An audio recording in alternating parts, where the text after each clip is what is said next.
Sir ভিতরে ঢুকা কি দেখতে পারলেন? কি কারণে আপনারে ডাকছিল স্যার? ভিতরে আর কোনো অবস্থা বাকি নেই জব্বার, সব কিছু ওনারা নিয়ন্ত্রণে নিয়ে ফেলাইছে।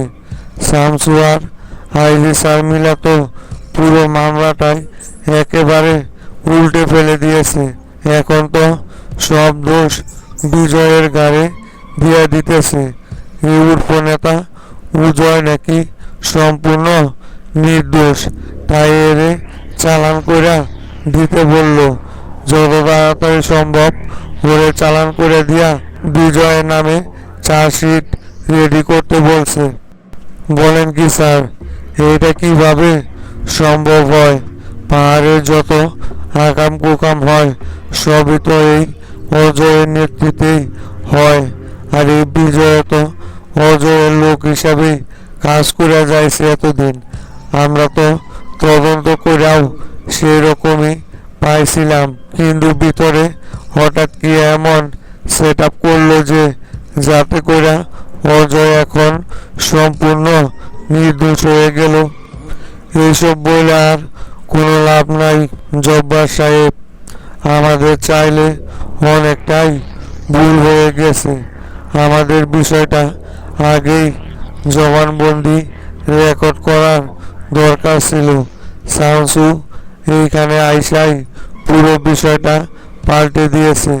তবে এটা 100% নিশ্চিত যে এই অজয়ের কাছ থেকেই গোলা বারুদ নিয়া তোফায়েল সাহেবের জুট মিল এবং কাশিম টিভির ভবনে আক্রমণ করা হয়েছিল। আর এই সব কিছুর সাথে শামসু জড়িত আছে, সেজন্যই বিষয়টা চেপে গেল। আমি স্যার আগে আপনারে বিষয়টা বলছিলাম যে যখন ওরে ইন্টারোগেটেড রুমে নিয়েছিলাম তখনই অত্যাচার কইরা ওর মুখটা খুলাই ফেলি। তখন যদি ওকে কোনোভাবে জিজ্ঞাসাবাদটা শেষ করতে পারতাম তাহলে অবশ্যই শামসু যে এই সমস্ত ঘটনার সাথে সরাসরি জড়িত সেটা বের করা যাইত। কিন্তু আপনি আমারে সেই সময় বাধা দিলেন। দেখলেন তো এখন কি হইল।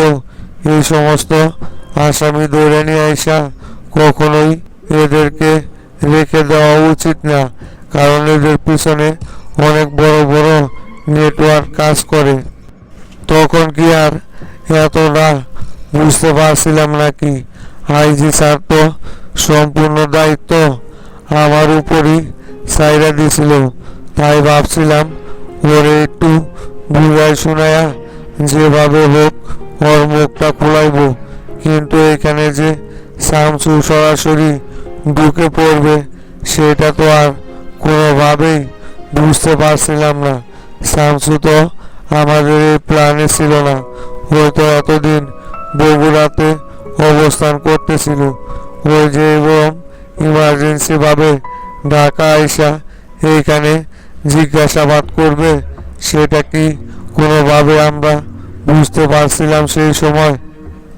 এখন তো আমি চিন্তা করতেছি জব্বার সাহেব, তোফায়েল গ্রুপের এবং হাজি সিদ্দিক, মোল্লা ভাই ওদের কাছে কি জবাব দিব? এটাই তো আমাদের কাছে সবচাইতে বড় একটা সুযোগ ছিল শামসুকে এখানে সরাসরি ইনভলভ করার।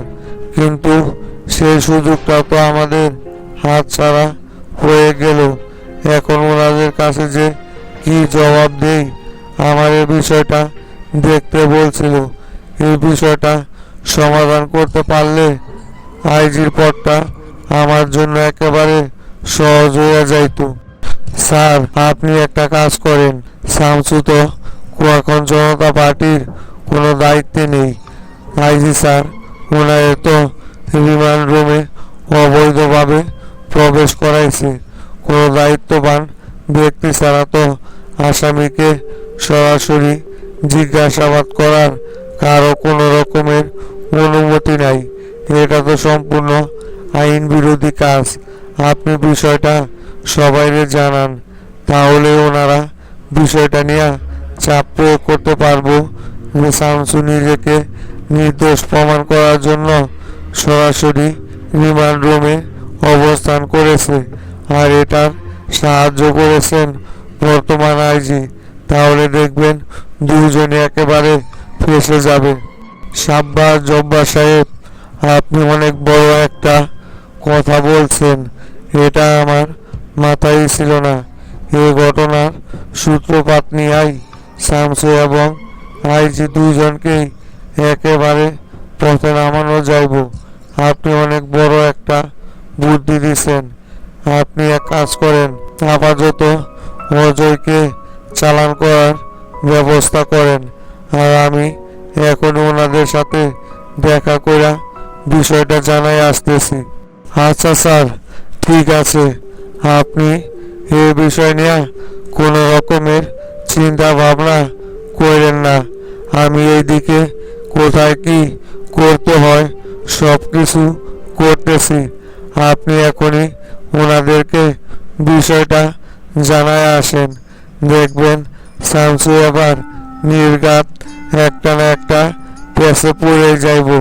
শামসু এখানে এটা বুঝতে পারে নাই যে ও অবৈধভাবে রিমান্ড রুমে প্রবেশ করছে। লিডার, আমাদের শেষমেশ এইটা দেখারই বাকি ছিল।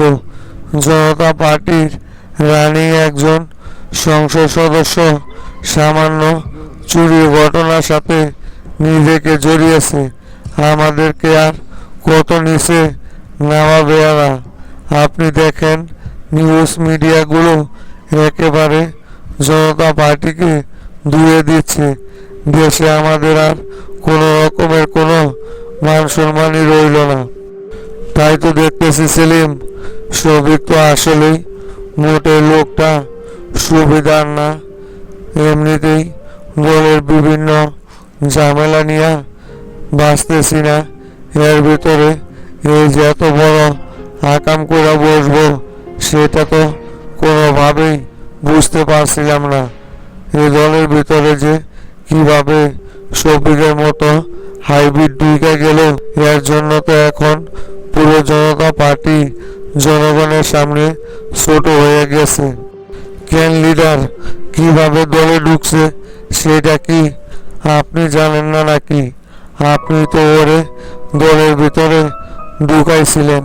শামসু সেই সময় বারবার করে কিন্তু শফিকের নামে দুর্নীতির কথা বলেই গেছে, কিন্তু আপনি শামসুর একটা কথাও সেই সময় কানে তুলেন নাই।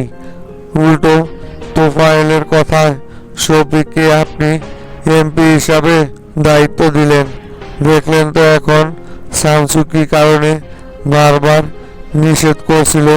খোঁজ নিয়ে দেখেন গা, হয়তোবা তোফায়েল বড় অঙ্কের একটা অ্যামাউন্ট নিয়ে তারপর শফিককে এমপি বানাইতে সাহায্য কর, আর সেই টাকাগুলো তোলার জন্যই শফিক এইভাবে বেপরোয়া দুর্নীতি চালিয়ে যাচ্ছে। লিডার, সমস্যা নাই সেলিম, এই ঘটনার পিছনে সরাসরি আমি নিজে মাঠে নামছি।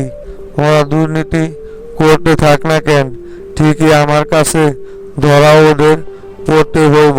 কতিপয় কয়েকটা নেতার জন্য তো আর দলের বদনাম করতে পারি নাই। যে শফিকের জন্য শামসু দল থেকে পদত্যাগ করলো, আর সেই শফিকই এখন আমাদের সাথে এই রকম বেইমানি করতে পারলো। ওর যদি 12টা আমি না বাজারে ছাড়ছি, তোফায়েলকে ডাকছি, আসুক তোফায়েল, তারপরে তোফায়েলকেও ধরবো। শোনেন লিডার, এখানে কিন্তু তোফায়েল আইসা শফিকের নামে বিভিন্ন রকমের সাফাই গাইতে পারে। তাই আপনি কোনোভাবেই তোফায়েলের কথায় প্ররোচিত না হইয়া সরাসরি শফিককে দল থেকে বহিষ্কার করে দিয়ে সংবাদ সম্মেলন করেন। যে ব্যক্তির দোষ কখনোই দল গ্রহণ করবে না। দল তাদেরকে এই রকম দুর্নীতি করার কোনো রকমের কোনো লাইসেন্স দেয় নাই। তাই আপনি কোনোভাবেই শফিককে আর দলে রাখবেন না লিডার। না না সেলিম, কি যে বলো না তুমি, সেটা কোনোভাবেই সম্ভব না। ভুল যা করার একবারই করছি, দ্বিতীয়বার এই ভুল আর কখনোই আমার দ্বারা হইব না সেলিম। ওরা যতই চেষ্টা করুক না কেন, শফিকরে আর দলে রাখতেছি না। ওরে এবার দল থেকেই বহিষ্কার করব। শুধু দল থেকে বহিষ্কারই না, যে কয়টা অপরাধের সাথে সরাসরি জড়িত আছে প্রত্যেকটা অপরাধেরই আইন অনুযায়ী ব্যবস্থা নেওয়া হবে। হ্যাঁ লিডার, আপনি এভাবে কঠোর থেকে কঠোরতর কয়েকটা ব্যবস্থা নেন, দেখেন তারপর বাকিগুলো এমনিতেই ঠিক হয়ে যাইব। শক্ত কোনো ব্যবস্থা নেওয়া হয় না বইলাই এরা দিন দিন রায় পেয়ে যায়। আর লিডার, এখন আমি উঠি তাহলে। আইজির সাথে আমার একটা বৈঠক আছে। গতকালকে নাকি রাঙামাটি থেকে বিদ্রোহী গোষ্ঠীর প্রধানকে গ্রেপ্তার করা হয়েছে। দেখি ওর কাছ থেকে কিছু বের করতে পারলো কিনা। ও আচ্ছা, ঠিক আছে সেলিম, যাও তাহলে তুমি। আর ওই বিদ্রোহী গোষ্ঠীর প্রধান যদি গুরুত্বপূর্ণ কোনো তথ্য দিয়ে থাকে তাহলে বিষয়টা কাউকে জানা জানিয়ে সরাসরি আমারে জানাও। এই বিষয়গুলো কিন্তু নিউজ মিডিয়াতে এরকমভাবে আসতে দেওয়া যাইব না, তাহলে বহির্বিশ্বের চাপ আসতে পারে। তুমি তাহলে এখন যাও সেলিম। কিরে শামসু, কি অবস্থা তোর? তুই না সেই কখন বললি আমারে যে ঢাকাতে ঢুকছস, তাই এতক্ষণে বাসায় আসতেছিস? কোথায় গেছিলি? গুরুত্বপূর্ণ কোনো কাজ ছিল না কিরে তোর? গুরুত্বপূর্ণ কাজ ছিল দেখেই তো বগুড়া থেকে জলদি করে ঢাকাতে চলে আসলাম। আসলেই ওই যে উর্ফ নেতা অজয় গ্রেপ্তার হয়েছে না, ওর কাছ থেকেই তো উসমান ভাই সমস্ত গ্রেনেড নিয়ে এই হামলাগুলো চালিয়েছিল। ওই যাতে করে পুলিশের কাছে উসমান ভাইয়ের নাম বলতে না পারে, সেই জন্যই ওর সাথে আলোচনা কইরা বিষয়টা সেটেলমেন্ট করে আসলাম। এখন আর কোনো সমস্যা নাই। বলিস কে শামসু, এর মধ্যে আবার এইদিকে সবকিছু সেটেল করে ফেলাইছস? তুইও পারিস বটে, তোর আসলে কোনো তুলনা হয় না। বগুড়াতে যায় যেমন বগুড়ার সমস্যাগুলো সমাধান করলি, ঠিক সেমভাবে ঢাকারও সমস্যা তুই সমাধান করে ফেলাইছস। আমি তোরে তো বলছিলামই, এত চাপ তোর নেওয়ার দরকার নাই। ঢাকার বিষয়গুলো আমি দেখি, তা তুই তো সব কিছু সমাধান করে ফেলাইলি রে। দূর গুরু, আপনি এমনিতেই ফ্যাক্টরির বিষয়গুলো নিয়ে সারাদিন বিভিন্ন চাপের মধ্যে থাকেন। আপনাকে তাই এই সমস্ত কাজে জড়াতে চাই নাই। আর বিশেষ করে এই সমস্ত লেজ কাটা নেতাদের জন্য এই কোপা শামসু একাই যথেষ্ট গুরু।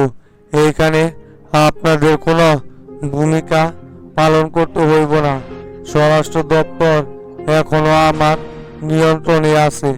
ওরা যতই চেষ্টা করুক না কেন আমারে কোনোভাবে ফাঁসাইতে পারবে না। উল্টো ওরাই ফেসে যাইব গুরু।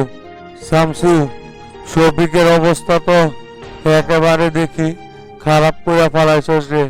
নিউজ মিডিয়াগুলো যেভাবে শফিকের নামে একের পর এক নতুন নতুন তথ্য দিয়ে যাচ্ছে, তাতে করে তো মনে হয় না যে শফিক আর হয়তো আগামীতে ওর এমপির চেয়ার ধরে রাখতে পারবো। যে কোনো মুহূর্তে তো মনে হয় দল থেকে ওর নামে বহিষ্কারের নোটিশ চলে আসতে পারে। আর বলেন না গুরু, কথায় আছে না, পিপিলিকার পাখা গড়ায় মরিবার তরে। শফিকেরও সেম দশা হয়েছে। এই লোক এমপি চেয়ারে বসতে না বসতেই যে রকম অপকর্মের সাথে জড়িত হয়ে গেছে সেটা আর বলার মতো না। রয়ে সয়ে যে খাবে তার কোনো সিস্টেমই নাই। আমি বগুড়াতে স্বয়ং উপস্থিত থাকা সত্ত্বেও যেভাবে দুর্নীতির সাথে আপোষ কইরা চলতেছিল উনি, এতে কইরা অর্থ এই দশাটা হওয়ারই প্রয়োজন ছিল। জায়গা মতো এমনভাবে ওরে চিপায় ফেলাইছি, শুনলাম এলাকা ছাইরা পালায়া নাকি ঢাকাতে চলে আইছে। এলাকায় যদি আর একটা দিন ওরে পাইতাম তাহলে ওর অবস্থা টাইট করে ফেলাইতাম। তাই এখন প্রেসিডেন্ট কি বলে সেই সময় যে তোর কথা না শুই না শফিকের মতো দুর্নীতিবাজরে দলের এমপি হিসাবে নিযুক্ত করলো। এখন সেই শফিকই দিনের পর দিন দলের মান সম্মান নষ্ট করে যাইতেছে। এখন প্রেসিডেন্ট বুঝতে পারতেছে না যে তোর কথা সেই সময় না শুই না কত বড় একটা অপরাধ করছিল। এখন কিন্তু ঠিকই হারে হারে টের পাওয়া যাইতেছে যে জনতা পার্টিতে শামসুর গুরুত্ব কতটা ছিল।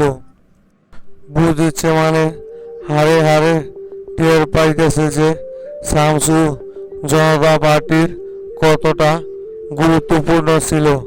বগুড়া থাকা অবস্থায় তো আমারে বেশ কয়েকবার ফোন কইরা ঢাকাতে আইসা ওনার সাথে জরুরিভাবে দেখা করতে বলছে, কিন্তু আমি প্রত্যেকবার বিভিন্ন বাহানা দিয়া এড়িয়ে গিয়েছি।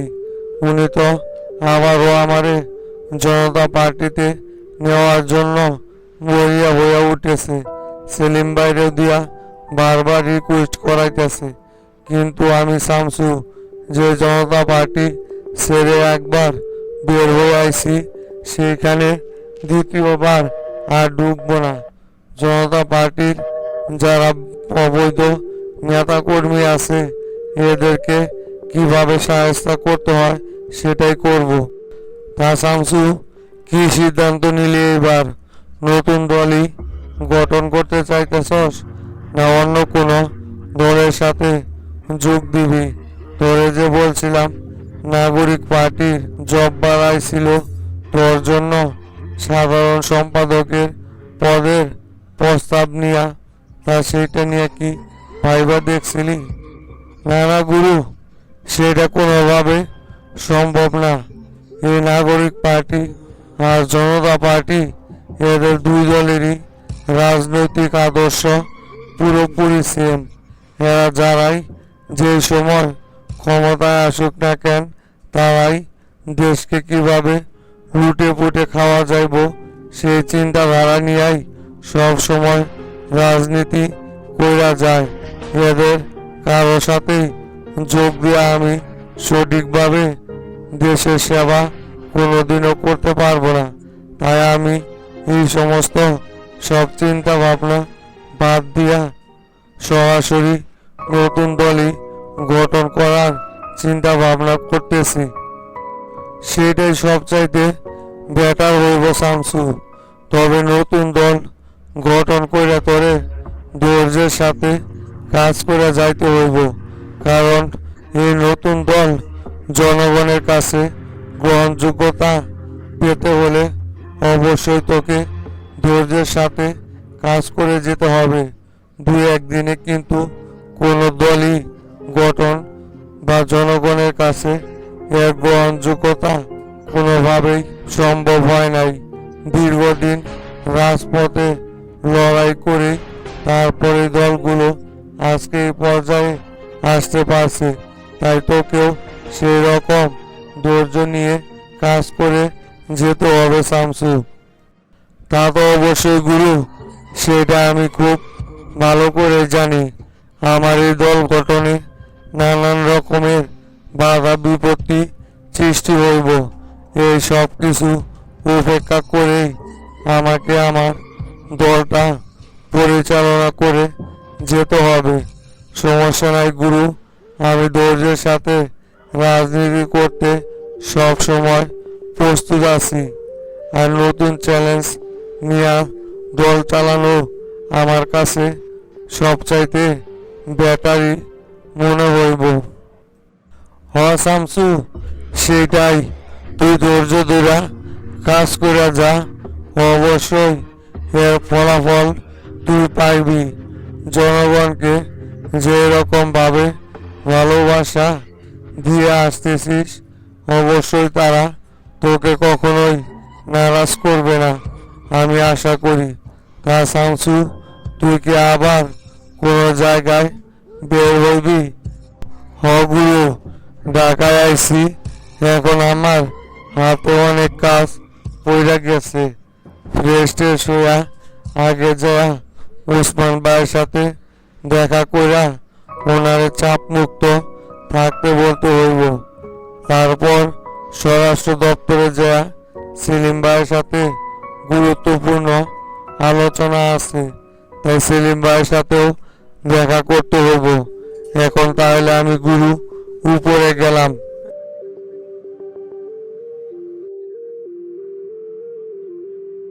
মাস্টার, আজকে কিন্তু তোমার বক্তব্যটা আমার কাছে অনেক পছন্দ হয়েছে।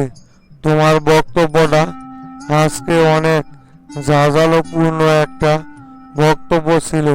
তুমি যে এরকম জাঁজালো বক্তব্য দিবা, সেটা তো আমি ধারণাই করতে পারি নাই।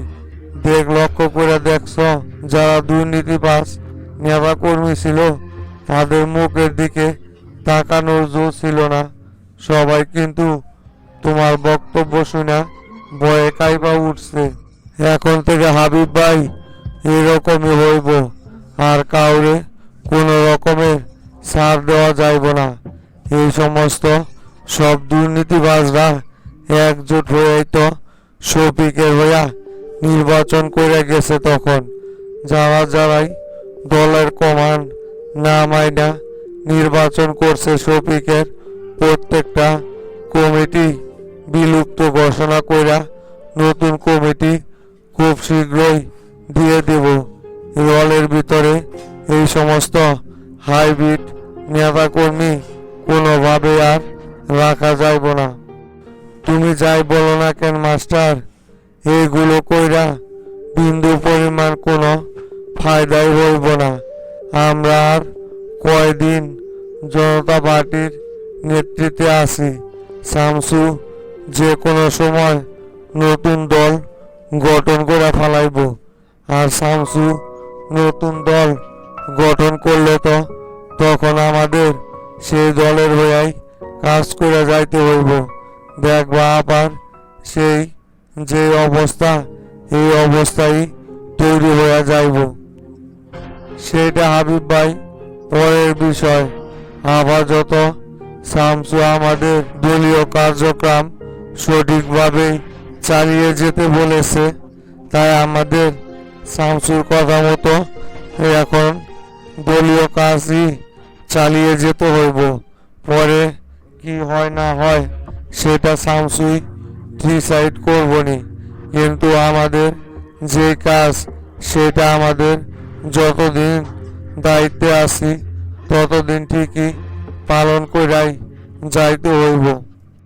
তা তো অবশ্যই মাস্টার, যতদিন পর্যন্ত দায়িত্বে আছি ততদিন পর্যন্ত শামসুর দেওয়া এই দায়িত্ব সঠিকভাবেই পালন করে যাইব। পরে যখন দায়িত্বে না থাকব, তখন এইদিকে কি হয় না হয় সেটা আর দেখার সময় থাকবে না। কিন্তু যতদিন দায়িত্বে আছি ততদিন সঠিকভাবে দায়িত্বটা পালন করেই যাব। হ্যাঁ, সেটাই হাবিব ভাই। শামসুর দেওয়া দায়িত্ব পালন করতে থাকেন, যখন যে নির্দেশনা আসবে সেইটাই পালন করা যাইতে হইব। তা হাবিব ভাই, তোতা কই? জনসভা শেষ করে আইসা তো তোতারে দেখতে পারতেছি না। তোতা কি চলে গেছে নাকি হাবিব ভাই? হ মাস্টার, তোতা কিছুক্ষণ আগেই ডনেরে নিয়া বের হয়ে গেল।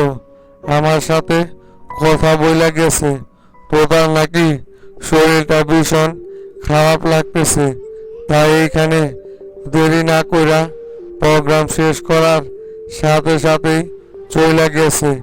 আর আমারে বইলা গেছে আর তোমারে যেন বিষয়টা আমি জানাই রাখি। তা তোতার কি সত্যি শরীর খারাপ লাগতেছিল, না ওইটা বাহানা কইরা চইলা গেছে, না তোতার নামে বক্তব্য দেওয়ার কথা বলেন নাই দেখা রাগ কইরা আবার চইলা গেল না তো হাবিব ভাই? না না, সেইটা করতে যাইব কেন? তোতার কি এখন আর বক্তব্য দেওয়ার কোনো মুখ আছে নাকি? নিজেই তো দুর্নীতির মামলায় দায়বদ্ধ হয়ে আছে। এই অবস্থায় ও কিভাবে দুর্নীতির বিরুদ্ধে বক্তব্য দেয়? আর ও খুব ভালো করে জানে যে জনগণের সামনে কথা বলার মুখ আর এখন ওর নাই। তাই এইটা নিয়ে যদি ও কোনোভাবে রাগ করে থাকে তাহলে সেটা ওর নিজেরই ব্যর্থতা। তা মাস্টার, শুনলাম শফিক নাকি এলাকা ছাইরা পালায়া ঢাকাতে গেছে, তাই এখন ওর কি অবস্থা? শামসুও তো ঢাকাতে গেল, ওইখানে তো ওরে চাইলেই শামসু খুব সহজেই দৌড়া ফালাইতে পারবো। পালাইবে না যে হাবিব ভাই? ওর কি এলাকায় থাকার আর কোনো সুযোগ আছে নাকি? যে পরিমাণ দুর্নীতির সাথে জড়ায়া পড়ছে, কয়েকদিন পর তো যোগ্য জনতাই ওরে দৌড়া পিটাইতো। আর সেদিন কি করছে জানেন? সরাসরি থানার ভিতরে ঢুকা তদন্ত অফিসারের গায়ে পর্যন্ত হাত তুলছে। এটা শুনা শামসু তো ভীষণ রাগ হইয়া টেরারে আর মিজানরে পাঠাইছিল দৌড়া আনার জন্য। কপাল ভালো তার আগেই ঢাকায় পলাইছে, তা না হলে তো সেদিনে ওর অবস্থা খারাপ করে ফেলাইতো। যাই বলেন না হাবিব ভাই, ওর এবার আর এমপি চেয়ার কোনোভাবেই থাকতেছে না, এটা নিশ্চিত থাকেন। মাস্টার, এরকম একটা নিউজেরই তো অপেক্ষায় আছি আমি। কবে যে নিউজটা কানে বাজবো যে শফিককে সাময়িকভাবে এমপি থেকে বহিষ্কার করা হয়েছে, সেই দিনে আমি গরু জবাই কইরা সবাইকে খাওয়াইমু। যাও, তোমার সামনে কথা দিয়ে গেলাম আমি। সমস্যা নাই হাবিব ভাই, যে নিয়ত করছেন গরু মনে করলেন অলরেডি আপনার কিনা রাইখা দিতে হইব। আগামী 3 দিনের ভিতরেই শুনতে পারবেন যে শফিকের এমপি চেয়ার হাওয়া হয়ে গেছে। আপনি আগামীকালকেই গাবতলি হাট থেকে গরু একটা কিনা বাড়িতে বাইরে রাখেন, যে কোনো মুহূর্তে খবর চলে আসবো। সমস্যা নাই মাস্টার, আমি সব সময় প্রস্তুতি আছি। তা মাস্টার, নেতা কর্মী তো সব চলে গেল, আমরাও আর এইখানে বসে থাইকা কি করবো? চলো আমরাও চইলা যাই। চলে যাবো হাবিব ভাই, এটি আর বেশি দেরি করবো না। হিন্দুল আর মাজেদ রে দেখা করতে বলছি তো, ওরা আইসা দেখা করলেই ওদের সাথে কথা বইলা তারপরই চলে যাবো হাবিব ভাই। ভিতরে সবকিছু ওরা গোছ গাছ করতেছে তো, তাই মনে হয় আইতে একটু দেরি হইতেছে। আসুক ওরা।